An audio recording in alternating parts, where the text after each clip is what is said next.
আসসালামু আলাইকুম সবাইকে। কম্পিউটার ওয়ার্ল্ড এবং ওয়ার্ল্ড আইটি ফাউন্ডেশনের পক্ষ থেকে আপনাদের সবাইকে জানাচ্ছি স্বাগত। আজকে আমরা দেখব কিভাবে কালার রিপ্লেসমেন্ট করা যায়। সো প্রথমত আমাদেরকে যে কোনো একটি সিলেকশন টুলের মাধ্যমে আমাদেরকে এই মানুষের জামাটিকে সিলেকশন করতে হবে। সো আমরা অবজেক্ট সিলেকশন টুল দিয়ে জামার অংশটুকুকে সিলেকশন করার চেষ্টা করছি। সো প্রপারলি আমাদের সিলেকশন হয়নি, সেই জন্য আমরা কুইক সিলেকশন কি অ্যাপ্লাই করব। কুইক সিলেকশন কি নিয়ে আমাদেরকে পয়েন্টার থেকে একটু বড় বানালাম, যে অপ্রয়োজনীয় অংশগুলো সিলেকশন হয়ে গেছে অল্টারের মাধ্যমে তাদেরকে মাইনাস করে দিচ্ছি। এরপরে বাড়তি যে অংশগুলো আমাদের সিলেকশন হয়নি সেই অংশগুলোকে আমরা সিলেকশন করে নিচ্ছি।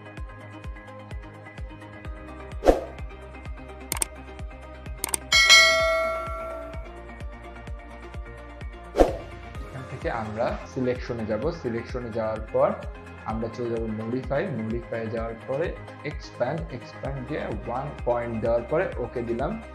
সো 1 পয়েন্ট দিলে খুবই কম হচ্ছে, এই কারণে আমরা একটু বেশি করছি। এক্সপ্যান্ডের ভেতরে যে আমরা 3 দিচ্ছি। ওকে, এখন মোটামুটি পারফেক্ট। এখন আমরা কন্ট্রোল জে দিয়ে আমরা এই লেয়ারটিকে কপি করে নিলাম। এখন পুনরায় সিলেকশনের জন্য কন্ট্রোল প্লাস থাম্বনেলের উপর ক্লিক করে আমরা পুনরায় জামাটিকে সিলেকশন করে নিলাম। এরপর আমরা ব্রাশের নিচে থাকা কালার রিপ্লেসমেন্ট ব্রাশটি সিলেকশন করে আমরা পয়েন্টারটিকে বড় করে নিচ্ছি। এরপরে আমাদের ফোরগ্রাউন্ডে থাকা কালারটিকে আমাদের পছন্দ মতো কালারে চেঞ্জ করে দিচ্ছি। সেখান থেকে আমরা চেঞ্জ করে নিলাম। এখন আমরা যদি কালারটি অ্যাপ্লাই করি তাহলে এখানে আমাদের কালারটি চেঞ্জ হয়ে আমাদের গ্রিন কালারের জামায় পরিণত হলো। তো এভাবে আমরা একটি কালারকে অন্য কালারের ড্রেসে পরিণত করতে পারি। তো এভাবে আমাদেরকে খুব সহজেই একটি ডিজাইন করে ফেলতে পারলাম, যার মাধ্যমে আমাদেরকে একটি কালার শার্ট পরা থাকলেও অন্য কালারে ট্রান্সফর্ম করতে পারছি। যদি আমরা পরিবর্তনটা দেখতে চাই, এখান থেকে আমাদের আইকে অফ করলে আমরা মূলত পুরনো যে কালারটি ছিল সেদিকে দেখতে পাচ্ছি, আর নতুন কালারটি আমরা এভাবে দেখতে পারলাম। এভাবে করে আমরা কালার রিপ্লেসমেন্ট ব্রাশের ইউজ করতে পারছি। এখন সিমিলারলি আমরা এই কাজটি আরেকবার করব। সো প্রথমত আমরা যে সিলেকশনটি করেছি কন্ট্রোল প্লাস থাম্বনেল দিয়ে তাকে সিলেকশন করলাম।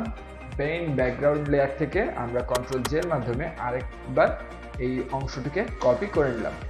এখন কন্ট্রোল প্লাস থাম্বনেলে আরও একবার সিলেকশন করলাম। আরও একবার সিলেকশন করার পর পাশে থাকা প্যাটার্ন স্ট্যাম্প টুলের মাধ্যমে আমরা যে কোনো একটি প্যাটার্ন অ্যাপ্লাই করব।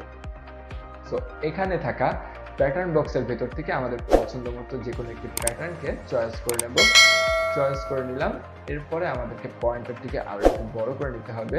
তো পয়েন্টারটিকে বড় করে নেওয়ার পরে আমাদেরকে এখান থেকে এই পুরো সিলেকশন করা অংশের ভিতরে আমাদেরকে এই ব্রাশের ডিজাইনগুলো অ্যাপ্লাই করে দিতে হবে। দেখে মনে হচ্ছে যে আমাদের কোনো জামাই আর থাকছে না, সেক্ষেত্রে আমাদেরকে পুরোপুরি কমপ্লিট করা হয়ে গেলে কন্ট্রোল ডি দিয়ে ডিসিলেক্ট করার পর এখান থেকে আমাদের থাকা মুড বক্সের ভিতর থেকে আমরা আমাদের এই জামার যে প্যাটার্নটি অ্যাপ্লাই করলাম সেই লেয়ারের মুডটি চেঞ্জ করে দেব। সো এখান থেকে আমরা চেঞ্জ করে আমাদের পছন্দ মতো এই অংশটি সিলেকশন করে দেব। এভাবে করে আমরা যে কোনো একটি জামার চাইলে ডিজাইনটাকেও পরিবর্তন করে ফেলতে পারি। এখন দেখুন আমরা কালার রিপ্লেসমেন্ট ব্রাশ এবং প্যাটার্ন স্ট্যাম্প টুল দুটোকে কম্বিনেশন করে কিভাবে একটি সুন্দর ডিজাইন করতে পারি। সেজন্য আমরা ওপরে থাকা লেয়ারটিকে ওপেন করে দিলাম, কিন্তু আমাদের নিচের প্যাটার্নটি থাকা যে লেয়ারটি ছিল সেটি কিন্তু দেখা যাচ্ছে না। সেক্ষেত্রে আমাদেরকে এই লেয়ারটিকেও আমাদের এই ওপাসিটির বামে থাকা মুড বক্সের ভেতর থেকে আমাদেরকে এই মুডগুলো চেঞ্জ করে দিলে আমাদের সবচেয়ে সুন্দর আউটপুটটা আমরা দেখতে পাবো। তো এখান থেকে আমাদের পছন্দের মতো আমাদের যে কোনো একটি আউটপুটের মুডটি চেঞ্জ করে দিলে আমাদেরকে এখানে একটি সুন্দর একটি কালার এবং প্যাটার্নের কম্বিনেশনে একটি নতুন ডিজাইন হয়ে গেল। এভাবে আমরা কালার রিপ্লেসমেন্ট ব্রাশ টুল এবং প্যাটার্ন স্ট্যাম্প টুলের কাজটি করতে পারলাম।